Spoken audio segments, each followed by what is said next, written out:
Hey, my name's Sophia. Last year, I changed my status to MS and added a wedding band to my collection of courtroom victories. Slinging arguments before a judge is my zone, but I never thought I'd need a defense strategy for family dinners. Let me explain. My husband, Billy, is a mama's boy, and I get why. Mrs. Jerry, his mom, is the queen bee of their hive. She did the single mom hustle, raising 2 kids on her own. Mad props for that. Then there's his sister, Lauren. She thinks she's the center of the universe. I remember the first time I walked into their place. Billy had his arm around me like I was a trophy. The living room was like a shrine, with photos of Billy and Lauren everywhere. It felt cozy, but also like I was stepping onto a movie set where they'd been playing house for years. Suddenly, I was the unexpected guest. Mrs. Jerry greeted me with a tight-lipped smile, the kind that says, "I'm smiling because I have to, but I'd rather be scrubbing the bathroom grout with your toothbrush." She wore one of those floral dresses that screamed, "I'm the matriarch." "Sophia, dear, Billy's told us so much about you," she said, sizing me up like a car she's not sure she wants to buy. "Yeah, I've been looking forward to meeting the famous Mrs. Jerry. Billy's mom has done nothing but sing your praises," I said, trying to warm up the room. "Oh, how sweet," Lauren chimed in. She'd been eyeing me like a hawk since I walked in. "Tell us, Sophia, how's the lawyer life? I picture you in court like on TV, making bank. So how much do you actually make?" I almost choked. Who asks that right away? I laughed because what else could I do? "Ah, you know, trade secret and all that," I shot back without missing a beat. Mrs. Jerry picked up the conversation like it was a relay race. "But surely you can give us a ballpark figure for family." Billy shot me a look that said, "Please don't be mad," but I kept my cool. If I had $1 for every time someone asked me that, I have enough to change the subject. I tried to smile in a friendly way. Mrs. Jerry snorted. "Yeah," she snorted. "Well, it's no secret what a teacher earns, right, Billy?" she asked. Billy sighed. "Mom, let's not do this now." Right, she said, waving her hand like she was dismissing a servant. "Anyway, you'll be like family now. Sharing is caring and all that." I glanced at Billy. He had his help me face on. I knew then I wasn't just marrying Billy. I was joining some kind of domestic Cold War. A couple of weeks later, I was standing in our kitchen, wearing an apron and cooking Mrs. Jerry's famous chili recipe. Mrs. Jerry and Lauren had this habit of dropping by unannounced like they forgot it wasn't their house. "Your chili needs more heat," Mrs. Jerry said, poking at the ladle, "and less salt. Watch your husband's blood pressure." "Got it," I replied, but inside I was rolling my eyes so hard I could see my brain. Lauren was there too, leaning back on a stool like she was royalty. "You see this spot, Sophia. Cleanliness is next to godliness, isn't it, Mom?" Lauren said. Mrs. Jerry nodded like it was the gospel, and Lauren was mentally high-fiving herself. "Funny, I cleaned this place this morning," I said, wiping the spot off the counter. "Must have missed that one." Billy was in the other room, clueless, probably deep in some video game or sports stats. I decided it was time to fill him in on the home invasions. I poked my head in where he was slouched on the couch. "Hey, you got a sec. What's up, babe?" Billy flicked his eyes up for a moment, afraid he might miss a crucial play. "Your mom and Lauren, they come in, take over, and nitpick everything I do. It's like they're looking for stuff to complain about," I said. "Ah, Sophia, they mean well? You know they're just..." Billy scratched his head. "I'll talk to them. They'll chill out." Back in the kitchen, it felt like the final round of a cook-off where I was the only contestant and the judges were out for blood. "So, Sophia, when's dinner?" "Billy must be starving," Lauren said, glancing at me like I was the help. "Whenever the chili decides it's ready," I replied. I respond, but I keep my voice light. It's a tricky situation. Dinner lands on the table, and I scan their faces. Mrs. Jerry stirs her food around, inspecting every bean like it holds the secret to the universe. Bit different from how I make it, Mrs. Jerry finally says. That's code for nice try, but you're no match for me. Billy dives in though. Bless him. Babe, this is awesome. Right, Mom? Lauren mutters, sure, and Mrs. Jerry just shrugs like she's agreeing with the worst food critic. After they leave, Billy is slapping his belly, saying it's all good. I watch the door shut behind them, feeling tiny, like I'm losing at a game I didn't sign up to play. The next time they pop over, it's the same old tune, like nothing changed.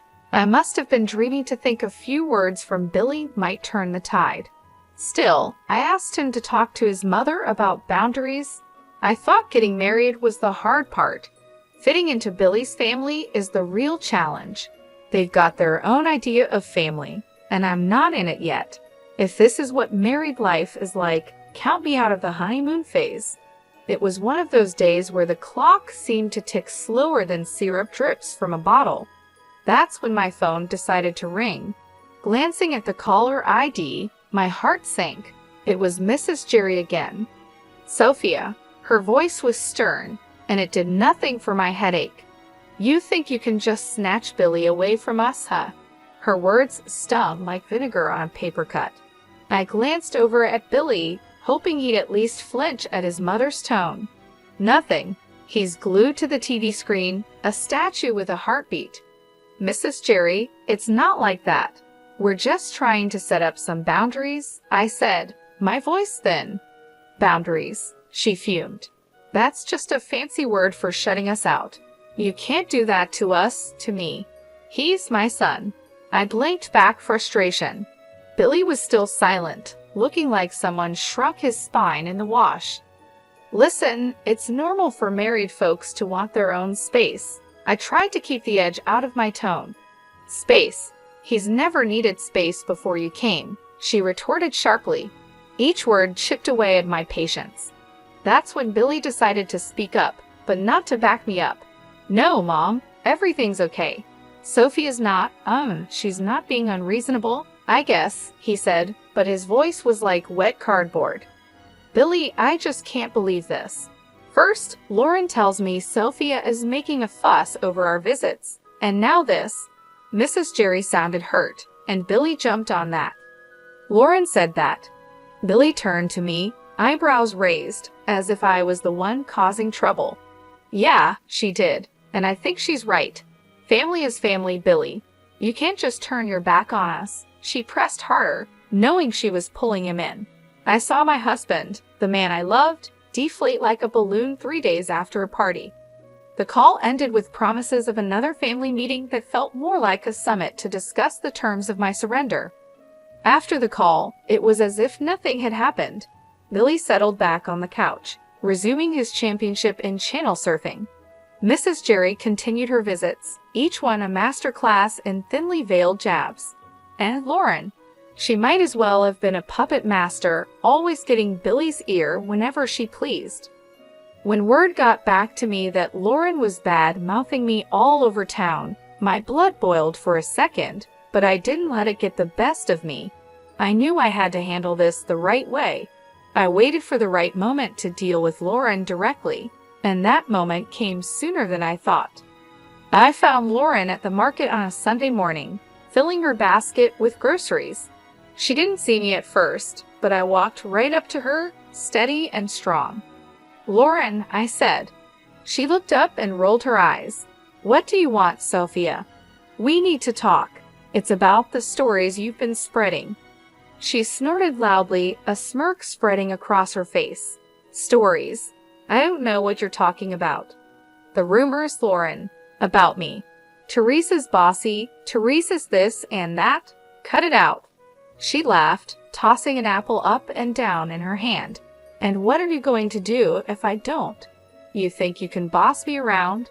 I kept my cool.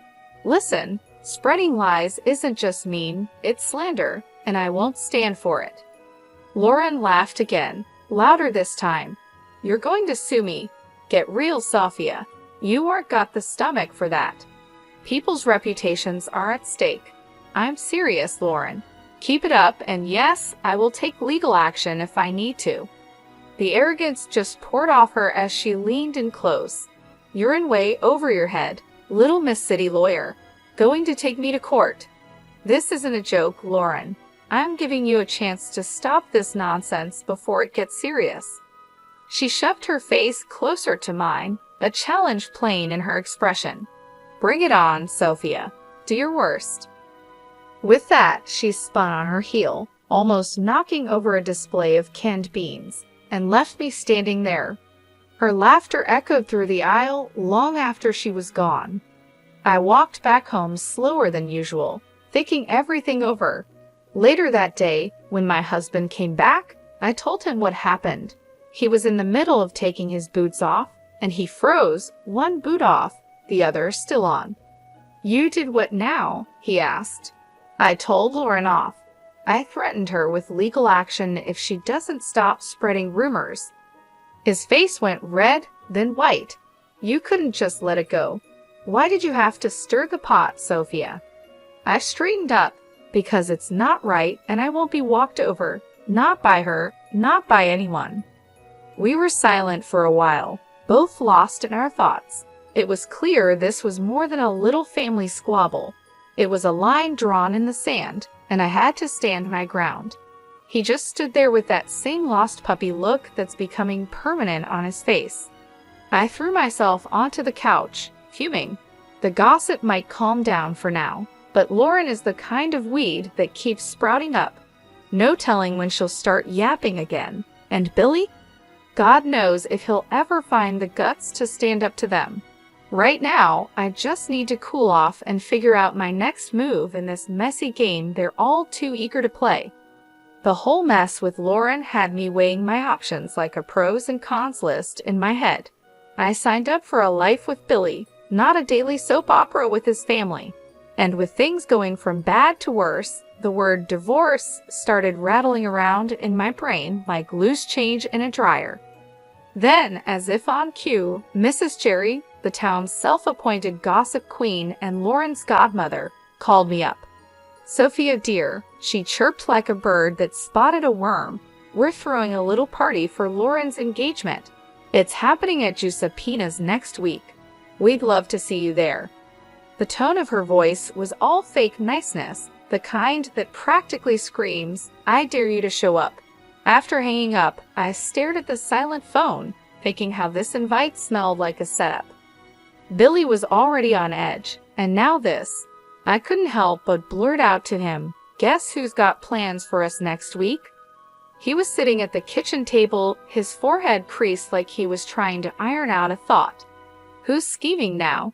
Your sister's engagement party? I said. I say it straight out. We're invited, courtesy of Mrs. Jerry. Billy's face goes a shade paler, the crease deepening. Oh hell. Yeah, oh hell sounds about right. So what's the plan here, Billy? We going to roll over and play nice or what? He's quiet for too long, and I'm not having it. Come on, spit it out. Billy finally looks up, his eyes serious.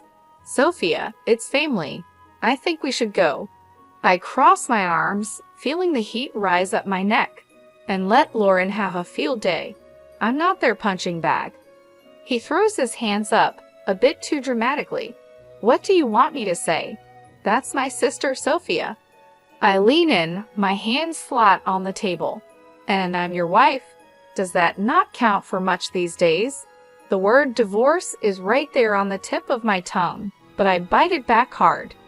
Billy runs his hand through his hair, making it stand up like he's just had an electric shock. Of course it counts. Look, I'm stuck between a rock and a hard place here. I'm a heartbeat away from losing my cool. Well, guess what, sweetheart, so am I. I married you, not your constant need to please your family at my expense. Billy stands up, walks over, and takes my hands. They felt rough, all work and worry. Sophia, I love you. I do, and I hate that it's come to this. Let's not go to the party. You and me, we're a team, right? It struck me then that this was the first time in a long while he picked me over them without flinching. It felt like finding an oasis in the middle of the desert. That night, the thought of divorce quietly tucked itself away. Not gone, but sleeping like a dog with one eye always open. But it was enough for me to catch my breath, to maybe believe that we could find some solid ground again. Giuseppena's was hopping when we showed up, walls throbbing with too loud laughter and clinking glasses. I spotted Mrs. Jerry right away, sitting Queen Bee style at the biggest table with that I rule the world look. There was Billy's sister Lauren, all grins like she won the lottery, and her guy Andrew, a deer in headlights type trying to smile. His folks were with them too, stiff and awkward like they wandered into the wrong movie theater. Mrs. Jerry zeroed in on me the second we stepped in. "Sophia," she oozed, like I was a 6-year-old not playing nice, "you'll be taking care of the bill tonight, right? To show you're one of us." I nearly spit out my drink. "What? Why me?" The table's all ears now, and the air's thick with that, "Oh, this is going to be good" vibe. Mrs. Jerry stretches her smile. "Tradition, sweetheart. The newest family member always shows their commitment." My jaw clamps shut so fast I'm surprised I don't chip a tooth. Commitment. That sounds a whole lot like a shakedown. Everyone's perked up like they're hearing a whistle. And there she goes, Mrs. Jerry puffing up like I slapped her. "Excuse me, that's uncalled for." Billy leans in, his voice barely more than a whisper. "Just do it, Sophia. It's not a big deal." "A big deal," I whisper back, my voice turning to a snarl. "No thanks, I aren't no one's piggy bank." He's hissing now, real quiet but clear. "Pay the damn bill, Sophia, or we're through. I mean it." My laugh is as sharp as a snapped wire. "You're not serious." He's all stone face and tight mouth. "You think I'm playing?" I stare him down. "Divorce over this?" He's all, "Family first, Sophia." I'm shaking my head. And where do I fit, huh? It's showdown time, and even Andrew and his parents are watching, their faces screaming, "What the hell's going on?" I push back my chair and stand, letting them all hear me. "No, I aren't doing this dance," I say, my voice like a hammer on steel. There's shock on their faces, some whispering, some wide-eyed. Billy's going red, white, red, like a stoplight losing its mind. Mrs. Jerry looks like she might choke. I walk out into the night. It's black and cool and smells like freedom. I hear the door slam behind me. My heart's racing, but it's Billy who threw the divorce word, not me. The bar was nothing special, just another hole in the wall with dim lights and the smell of old beer. I had barely settled with a glass of something strong when my phone rang. It was Billy, and for a moment I considered not answering, but I did. "Sophia, listen, I'm sorry. I didn't mean to say divorce." Billy's voice was rushed and apologetic. Before I could even think of a response, Lauren's voice blasted through. "You've ruined my engagement dinner. You selfish." The phone must have changed hands so fast my head spun. I could practically hear the venom in her voice. In the background, I heard Mrs. Jerry loud and clear. "Why should I pay? He's your son. You pay the bill. I won't have my daughter marrying into a family that doesn't know how to treat people." The chaos from Giuseppena's was spilling through the phone like a bad sitcom without a laugh track. People were arguing, and it seemed like nobody was keen on picking up the tab. I pushed away from the bar, my anger giving me a clear, calm voice. "Lauren, chill out. Your mom's the one making a scene, not me." "Sophia, hang up," Billy said, his voice a faint whisper behind his sister's ranting. "No, she needs to." Lauren kept going, but I wasn't about to play this game. I ended the call. The screen showed a string of missed calls and texts that I swiped away. They were probably all about the same thing. Guilt and blame, the usual. I looked at the bartender. "Another one, please." He nodded, pouring another shot without a word. Silence settled around me, except for the low murmur from the regulars scattered around. I tried to collect my thoughts. My phone screen lit up again, showing Billy's name. The guy just didn't know when to quit. I flipped the phone face down, letting it go to voicemail. It was futile to talk when the whole crew was going off the rails back there. A few drinks later, the door to the bar creaked open, and in came a chill gust of evening air, but I didn't look up. It didn't matter who was coming and going. I thought about what had just happened and what it all meant. Here I was, sitting in a bar because my in-laws decided I was the bank, and instead of understanding, my supposed partner turned it into an ultimatum. I finally picked up my phone and typed out a text. "Billy, we're done. Lauren can think what she wants, and your mom can deal with her own damn bills. I won't be part of this circus anymore." Just as I hit send, the phone rang again. This time, I shut it off. I was tired of the arguing, the demands, and above all, tired of feeling like I was alone in a partnership that was supposed to have my back. When the room finally stopped spinning and my head felt a little clearer, I knew what had to happen next. It was time to start looking forward, even if I had to do it on my own. No more games, no more being the scapegoat for a family that couldn't see past their own drama. I walked out of the bar, leaving the noise and the night behind. The air was getting colder, and the city lights were starting to blur into the coming darkness. The road ahead was uncertain, but for the first time in a long while, it was mine to take. What a mess that last evening was. The whole thing at the restaurant blew up bigger than anyone thought. The groom had had it up to here with the drama and ditched the engagement right then and there. You should have seen Lauren's face when he dropped that bomb. I can't believe it. No one saw it coming, least of all her. Then the mother-in-law lost it, screaming like a banshee. She was causing such a scene that the groom's family looked ready to call 911. She was yelling about disrespect and no consideration. It was pure chaos, like one of those trashy daytime shows where chairs start flying. Meanwhile, I was done. I filed for divorce and cut off all contact. I ignored Billy's calls and deleted his messages. The last I heard, he, his sister, and my former mother-in-law from hell are all holed up in the same house, probably driving each other crazy. As for me, it felt like I finally stopped holding my breath after years underwater. Life's simpler now, but that evening is still the talk whenever I bump into people from the old circle. It gets old, you know. So, here's the update for anyone who still cares. I'm living my best, most peaceful life. I'm sitting in my usual spot at the cafe down the street from my place, the one where the coffee is strong, and no one asks too many questions. The barista gives me a nod. "The usual?" he asks, like he's asking if the sky is up. "Yep," I say.